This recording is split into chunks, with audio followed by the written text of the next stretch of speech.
You're watching Giants Now by Chat Sports. I am your host, Marshall Green, and I've got 5 bold predictions for the New York Giants for the upcoming 2024 NFL season. We're talking about Evan Neal, Daniel Jones, 2 rookies, and I got to talk about this New York Giants defense. But first, I want you to light up the comment section for me. What is your boldest prediction for the New York Giants this year? Be bold. Be loud, and let me know, what is the one thing that you think is going to happen that will be considered a bold prediction? Sound off for me right now in the comment section.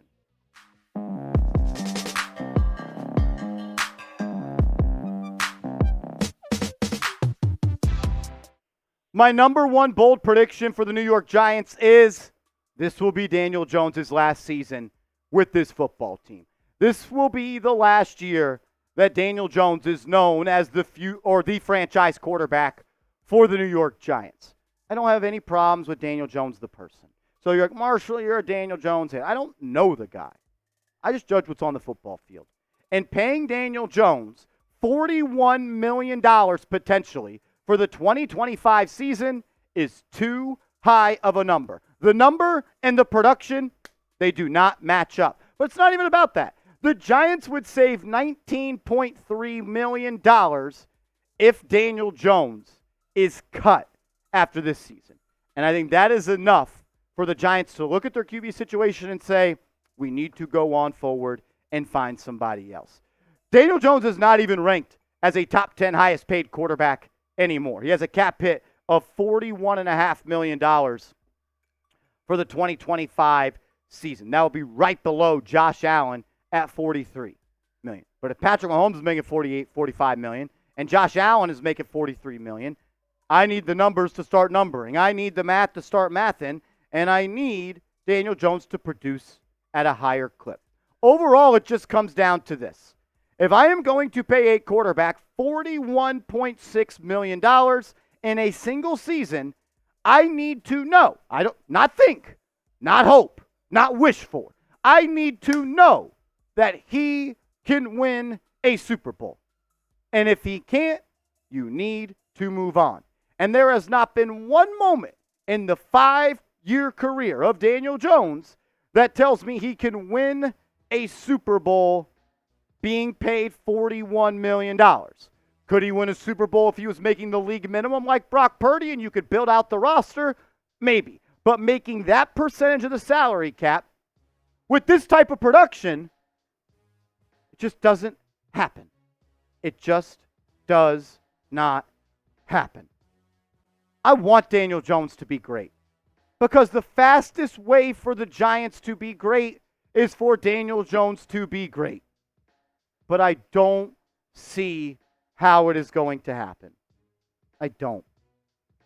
I'll be rooting for him. He's the quarterback of my favorite team. I'm not rooting for him to fail. I'm just thinking about the long-term future of this football team.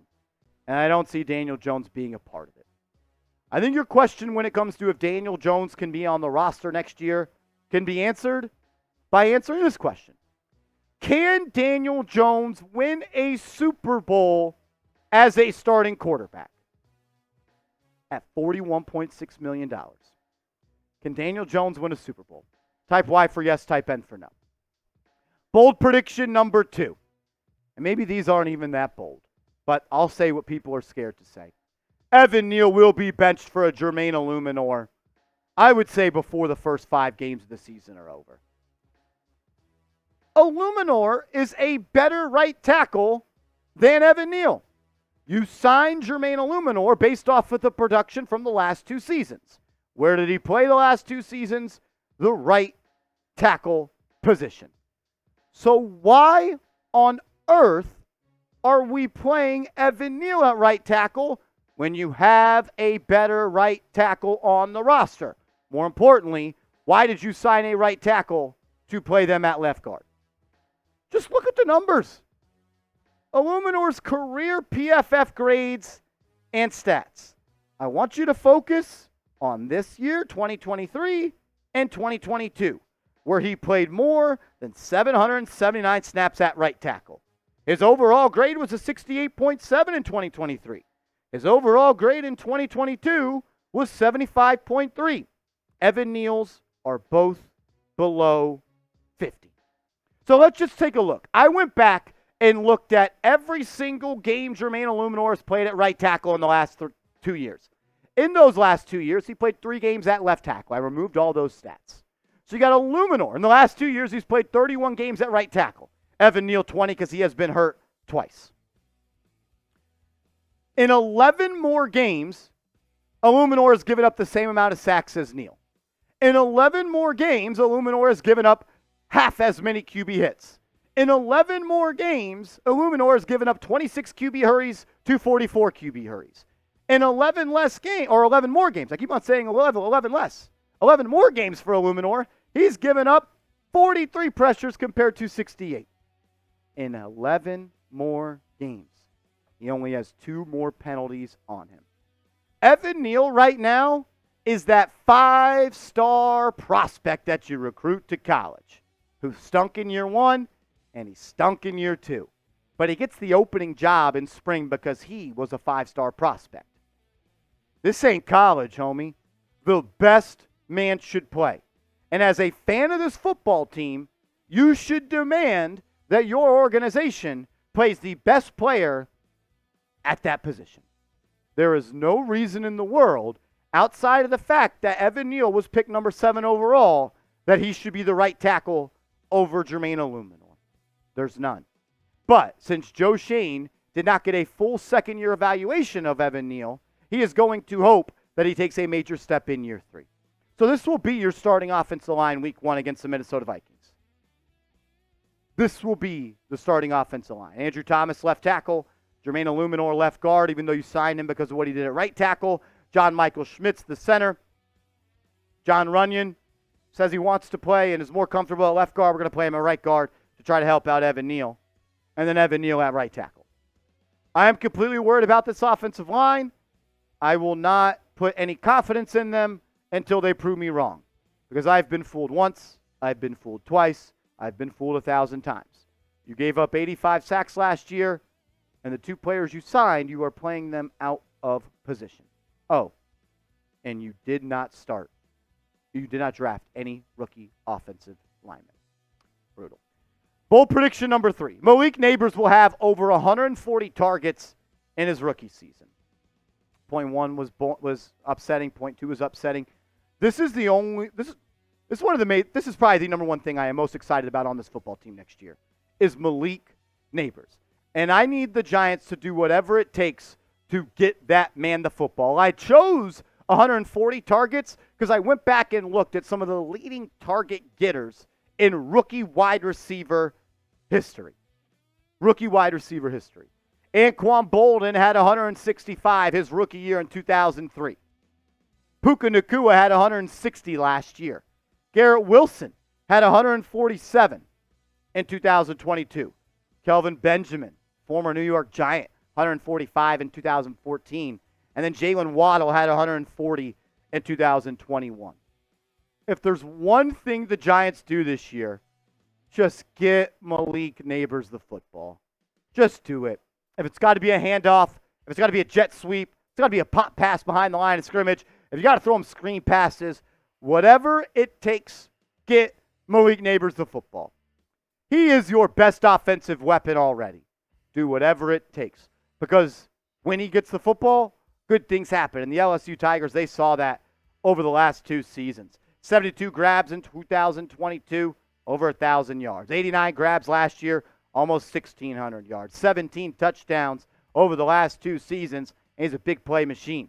14 yards per catch and 17.6 yards per catch. You also look at some advanced stats.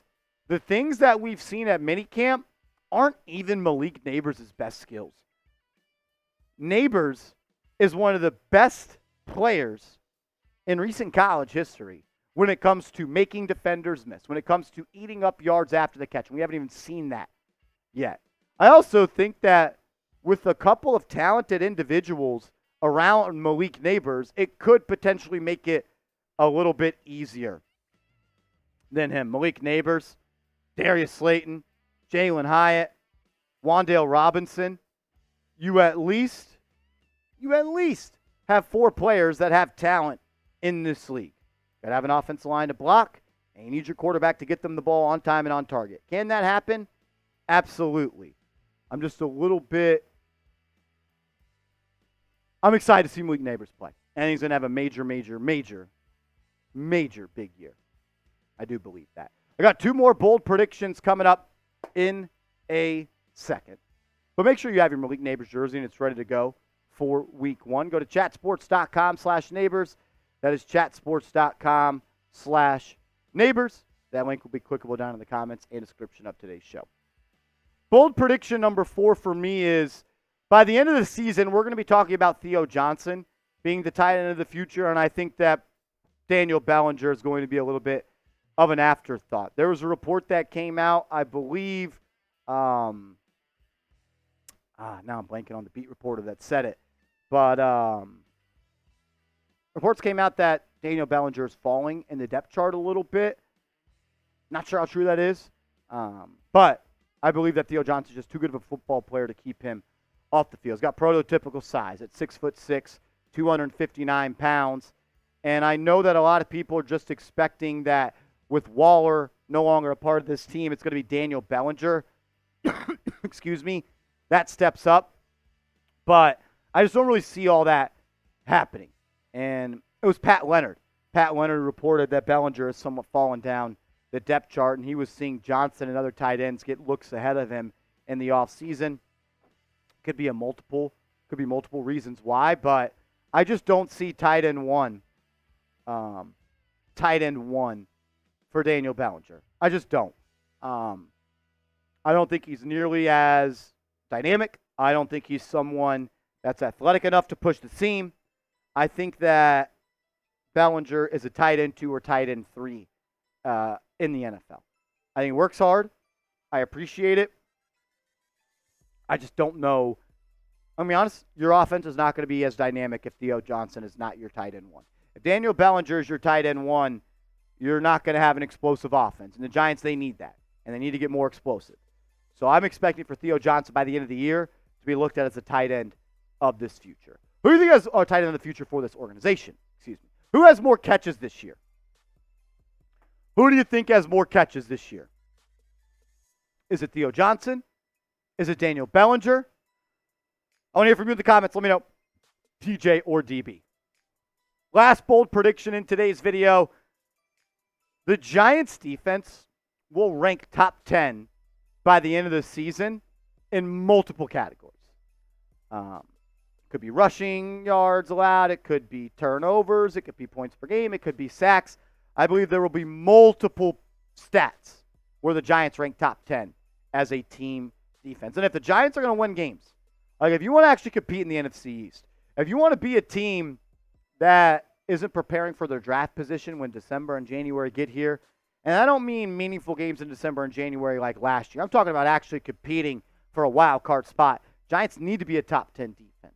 And honestly, with the resources they have poured into the defense when it comes to top picks, when it comes to free agency dollars, it's time for them to produce like a top defense. First-round pick in Dexter Lawrence, mega extension. Brian Burns, use a second-round pick and $150 million.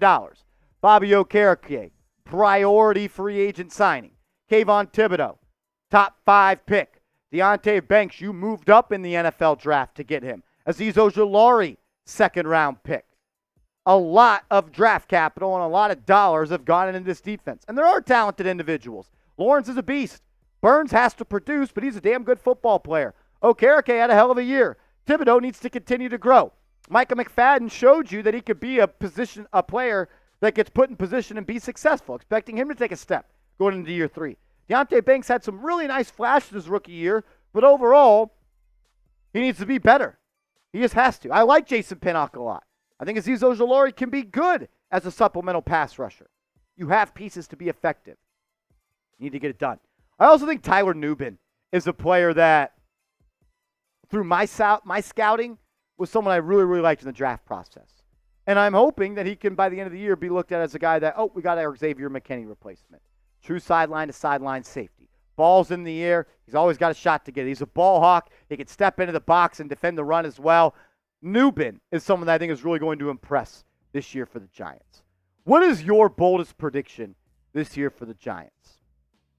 What is your boldest prediction for the Giants this year? I don't think Daniel Jones will be back next year. I honestly don't think the same for Evan Neal. I think he will be benched. I think Malik Neighbors may be looked at as the best wide receiver from this class. I think Theo Johnson will emerge over Bellinger. I think this Giants defense could be top 10. What's your boldest prediction? Let me know, and make sure you are following me over on social media. I'm on Twitter. I'm on Instagram at @MarshallGreen_. Hit me up over there.